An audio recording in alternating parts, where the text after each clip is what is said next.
Hi, I'm Paul from the Studio Rats. In this series of videos, we're looking at the effects that are in the Boss Katana. Now, we're not only looking at what the effects are, we're learning how to dial the effects in as well.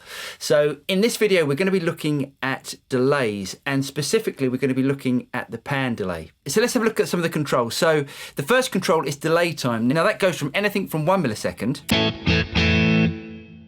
all the way up to 2000 milliseconds.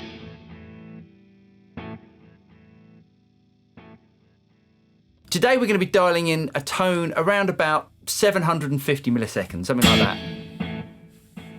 So the next control is feedback. Now feedback is the amount of repeats that that delay does.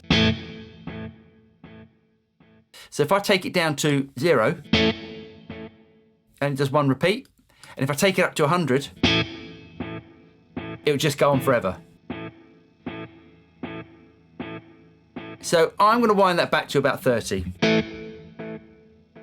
So the next control is high cut. Now a normal guitar signal is prominent between 100 Hertz and it starts to roll off about 5 kilohertz. So if we wind up our high cut so it's flat, what we're going to do is to get an exact copy of what we just played in a repeat. Now sometimes we want this, but majority of the time that's going to interfere with the guitar signal. So for instance, if I play some rhythm parts,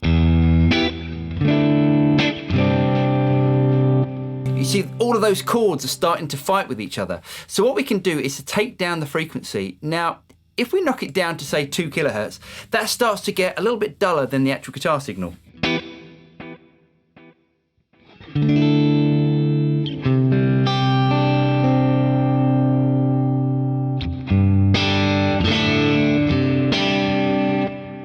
So now what we're getting is the delay signal, which isn't fighting with the guitar signal, and it's creating a bit of ambience around the guitar.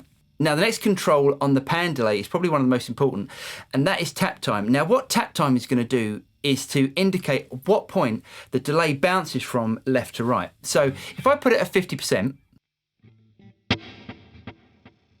you see it's evenly bouncing between the speakers. Now if I take it back to, say, 18%, you see it's bouncing on the left side quicker than it is the right side.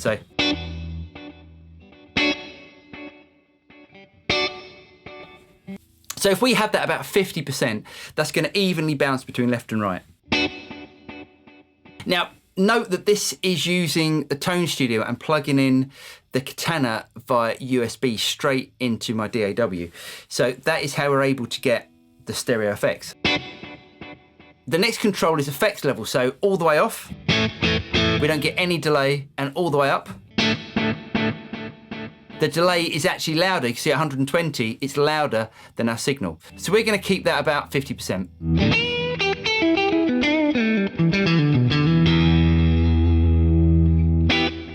So the last control is direct mix. So at 0, we only get the delay signal.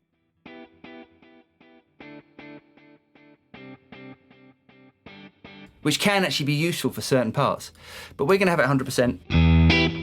So at 100%, we're going to get all of the direct signal to come through, and we're also going to be able to control the delay level by the effects level. So not only does delay work really well for clean sounds, it works really well on distorted sounds too.